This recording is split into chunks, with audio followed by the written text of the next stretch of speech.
Hey folks, it's the Buckeye Blitz. I'm Tito, Jeff Thitoff. Thanks so much for tuning in today. Lots to talk about. We're on the eve of the NCAA Tournament. I know it started, I'm recording this on Wednesday. There were first 4 games Tuesday, first 4 games tonight.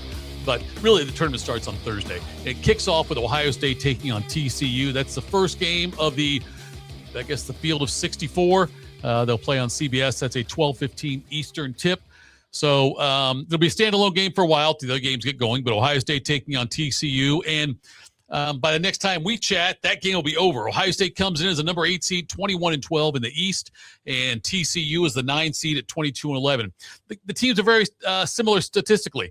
You look at Ohio State's averaging about 1.5 points more per game than TCU, giving up about a little more than half a point a game than TCU. Ohio State's a better shooting team from the field. They're at 49% versus 45%. TCU with a rebounding edge, but and a big steals edge too. TCU averages over almost 8 steals a game. The Buckeyes are around 5 steals a game. So they come into this game. Ohio State does lots of hope, lots of potential here. And look, it's a 2.5 point spread right now for Ohio State. They're favored by 2.5 last time I checked. And this is not going to be an easy game.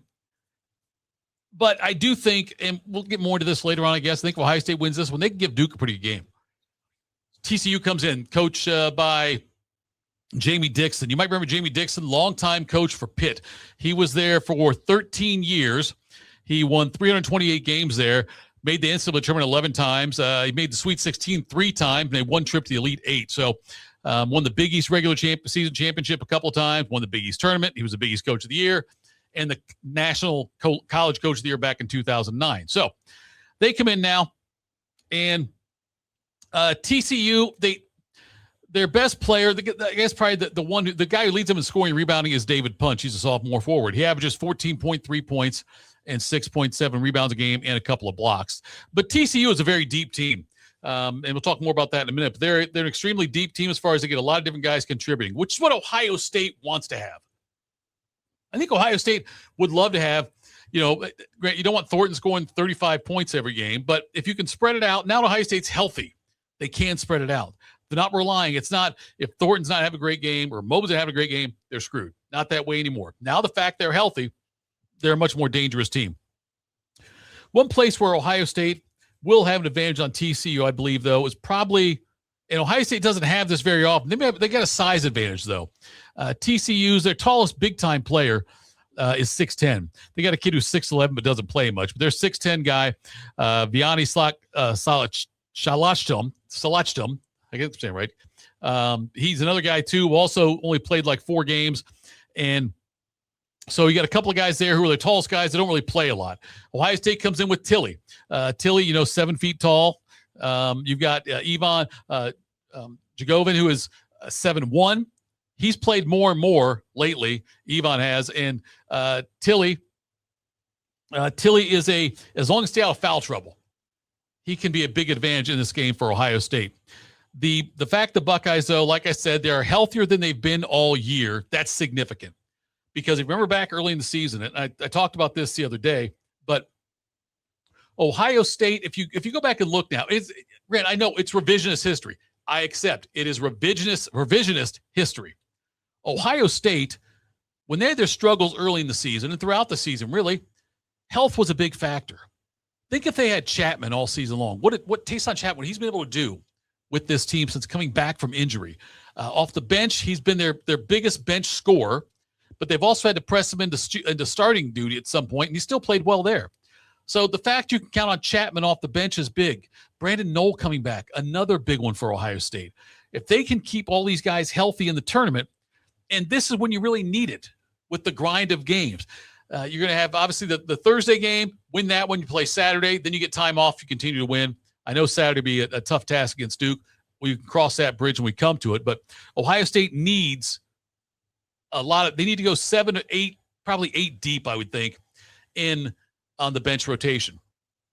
There are certain guys that don't need to see much of, and that's fine. Colin White, Gabe Cupps, I guess. I don't know. But, I want to see, Yagovin. I want to see Taysom Chapman. I want to see Knoll, those guys in there. And this could be a great opportunity for Andrew Bynum. Amari Bynum. Sorry, Andrew Bynum played for the Lakers. I remember that now. Amari Bynum. Amari Bynum has had he really had a great Big Ten tournament. Saw him make some moves. It's like, oh my goodness, where is this from? True freshman. So keep an eye on him. You need him to play well. You need Tilly to play well. You're going to need Thornton and Mobley to be able to fill up the bucket. Mobley, when he's hot, he can carry this team. Now, TCU is going to try to defend Ohio State and take that away from Ohio State, which is why you might need Tilly or Bynum to contribute a little more on the scoring than maybe they had in the past. Teams are going to key on Bruce Thornton.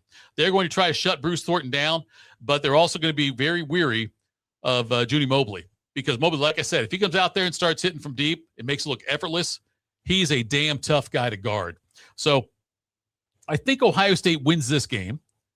I think it will be a very close game. It could come down to free throws down the stretch, but I think Ohio State gets the victory. I see them winning the game somewhere around like I'll say like 79-74 when it's all said and done. So I think they cover. And then Ohio State, by winning that game, will have another big game on Saturday, likely taking on the Duke Blue Devils, the number 1 overall seed in the tournament. But like I said, we will cross that bridge when we come to it. One more note, Thad Matta, former Ohio State basketball coach, retires with 502 wins, and he retired from Butler. He had a great run here at Ohio State. He had a run at Ohio State that I don't believe will ever be duplicated. What Thad did here during those prime years, I don't think you'll ever see again at Ohio State, and part of that's because of NIL. Because so much money you have to go to the football program, which rightfully so. When you've got a football school, a football program that really drives everything else, you've got to put the resources into that. This will never be a basketball school. I don't think it'll ever be a basketball school. And that's no disrespect meant to Diebler or the basketball program. It's just the way of the world. They will be a football school first and foremost. And because of that, any extra money will probably have to go towards the football program. So that's why I don't think you'll ever see that. You will see little blips there where Ohio State maybe has a 2-year run where they're really good or something, or maybe like a nice NCAA tournament run, but it's not going to be sustainable and consistent and something you can rely on, like Ohio State football winning 10 games a year and making it to the CFP. Thad retires, 502 career wins, had a great run here at Ohio State. I contend, and I got older people tell me I'm crazy. I'm 54. So if you're older than 54, you might call me crazy. I call Thad Matta the greatest coach in Ohio State basketball history. Yes, better than Fred Taylor. I know Fred Taylor won a title in 1960, and he had some great teams when he had Lucas and Havlicek and those guys come through. Even like Bob Knight. Players like that came through Ohio State.